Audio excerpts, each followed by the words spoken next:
spoken word artist. But I haven't memorized my pieces, so I'm an enthusiastic reader. So. First, I want to say a shout out to Moonlight Owl Collective for having 1 year. Congratulations. It's so exciting to be part of a vibrant, ongoing community. So thank you, Monica, for inviting me. We went to high school together. And this is my microphone, actually. So sorry if it is terrible. But, so the topic is identity, and I have a few pieces to read to you tonight. The first is kind of like a journal entry. I was thinking about high school, actually, and how people identify themselves and how people define themselves growing up as teenagers. And a lot of it is music. And that is something that is still reigning true for my life right now. Music is a really big part of my life. I went to school for music. So my first journal entry, I guess, is 2004, my top 10 musical moments.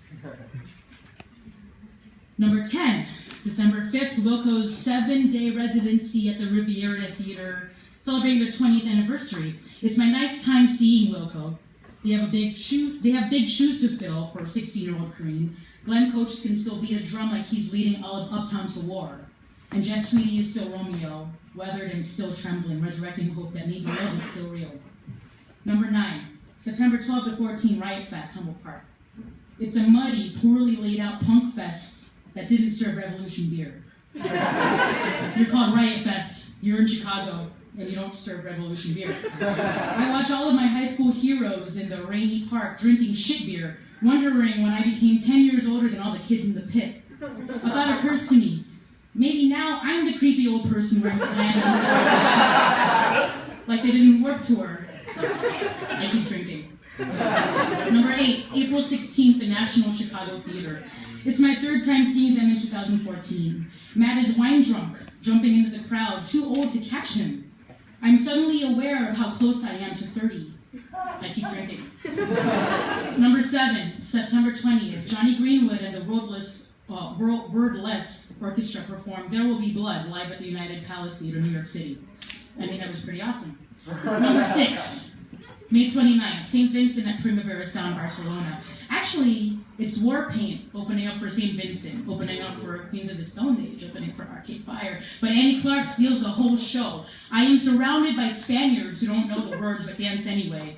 The Mediterranean Sea is a crash cymbal. Mother Nature is playing along, and for the first time in a long time, I feel peace.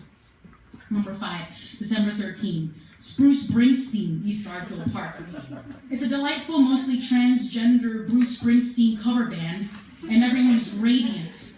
Diesler and I toast to ourselves, and as he starts to do the Courtney Cox dance to Dancing in the Dark, I am hit with a wind of terror. I've never been so scared to leave this, my community, the queer underground, Chicago. I keep drinking. Number 4, October 14th, Natalie Grace Alford at the Burlington.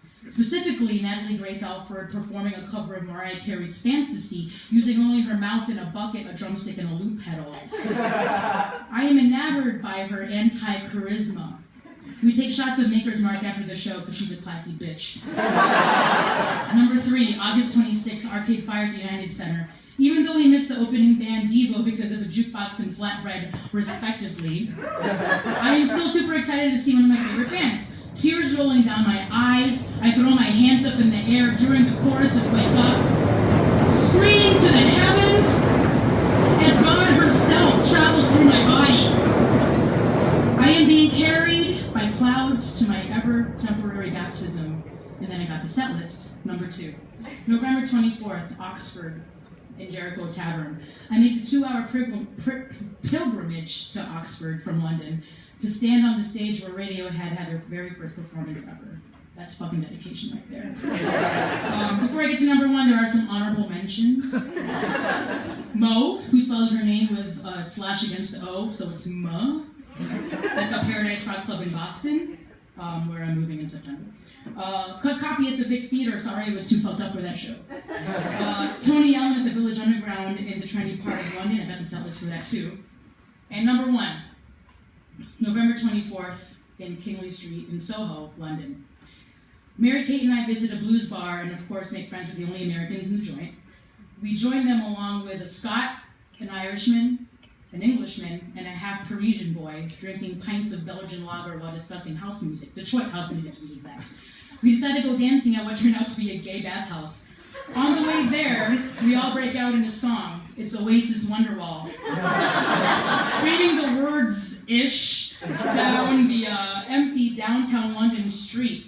It was at that moment that I realized that after 20 years, Wonderwall was irrelevant in my life and to all of us, and that nobody really knew the second verse, but it didn't matter.